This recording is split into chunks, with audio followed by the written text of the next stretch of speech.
Bismillahirrahmanirrahim. Assalamualaikum warahmatullahi wabarakatuh. Anak-anak yang Ustazah sayangi, alhamdulillahirrahmanirrahim. Hari ini Ustazah Nisa bisa hadir kembali untuk mengajarkan pelajaran IPS melalui pembelajaran daring. Hari ini Ustazah akan mengajarkan mata pelajaran IPS kelas 5. Nah, materi yang akan kita pelajari hari ini adalah masa awal pergerakan nasional. Tujuan pembelajaran hari ini agar anak-anak dapat memahami upaya bangsa Indonesia dalam mempertahankan kedaulatannya dan juga perjuangan para pahlawan di masa pergerakan nasional. Anak-anak, sebelumnya Ustazah pernah menerangkan tentang perjuangan rakyat Indonesia melawan pemerintah kolonial Belanda. Anak-anak silahkan di rumah membuka modul IPS halaman 17. Anak-anak, bangsa Indonesia mengalami penderitaan akibat penjajahan mulai awal abad ke-17 sampai abad ke-20. Pada masa penjajahan, bangsa Indonesia telah berusaha sekuat tenaga untuk mengusir penjajah dan bercita-cita menjadi bangsa yang merdeka, bebas dari penjajahan. Berbagai bentuk perlawanan terhadap penjajah yang dilakukan oleh para raja, bangsawan, tokoh masyarakat, dan juga tokoh agama dilakukan dengan cara mengangkat senjata. Namun, pada umumnya bentuk perlawanan semacam itu masih mengalami kegagalan. Nah, anak-anak, ternyata kegagalan ini disebabkan oleh beberapa faktor. Nah, ini dia faktor penyebab gagalnya perjuangan bangsa Indonesia dalam mengusir penjajah. Yang pertama, perjuangan yang masih bersifat kedaerahan. Yang kedua, perlawanan tidak dilakukan secara serentak. Dan yang ketiga, masih bergantung pada pimpinan. Jika pemimpin tertangkap, maka perlawanan terhenti. Dan yang keempat, masih kalah dalam persenjataan. Yang kelima, Belanda menerapkan politik adu domba atau Divide et Impera. Nah, anak-anak, sekarang kita cari tahu bagaimana perjuangan bangsa Indonesia pada masa awal pergerakan nasional, yaitu sekitar tahun 1900. Nah, pada masa ini lahir banyak organisasi pergerakan seperti Budi Utomo, Sarekat Islam, Muhammadiyah, dan Indes Partai. Salah satu organisasi yang besar pengaruhnya terhadap pergerakan nasional adalah Budi Utomo.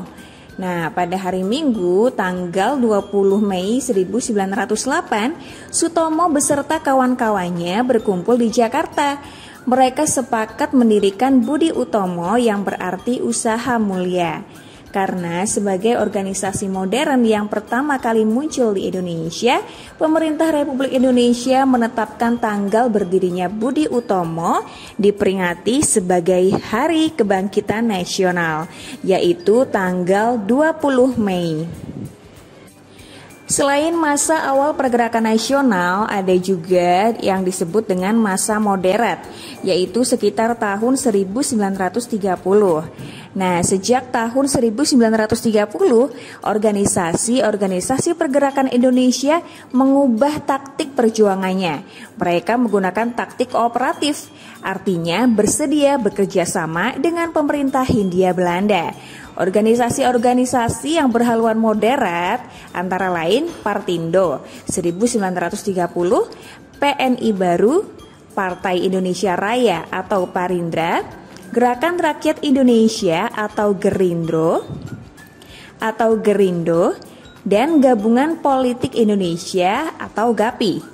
Selain organisasi-organisasi tadi, masih banyak organisasi kepemudaan dan juga keagamaan lainnya yang ada dan juga berkembang pada masa itu.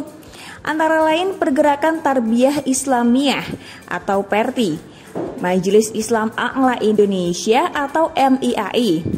Kemudian ada juga Jong Islam Metenbon, ada juga Sumatera Thalib yang lahir di Minangkabau.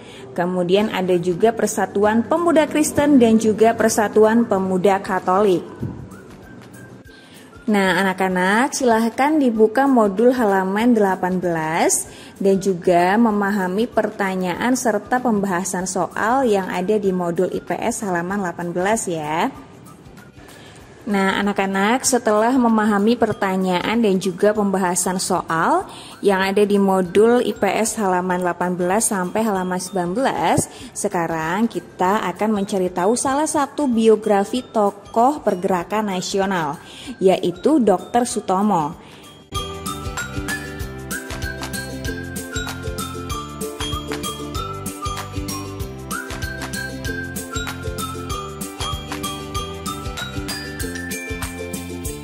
Nah, anak-anak, itu dia tadi penjelasan Ustadzah mengenai masa awal pergerakan nasional di Indonesia. Dari sini kita dapat mengetahui bahwa dulu strategi melawan penjajahan terhadap Belanda bukan hanya melalui persenjataan saja, tapi juga menggunakan kekuatan organisasi dengan lahirnya organisasi di masa pergerakan nasional. Semoga anak-anak dapat memahami materi hari ini dengan baik ya.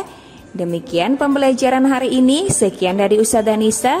Sampai jumpa lagi pada pelajaran IPS selanjutnya. Wassalamualaikum warahmatullahi wabarakatuh.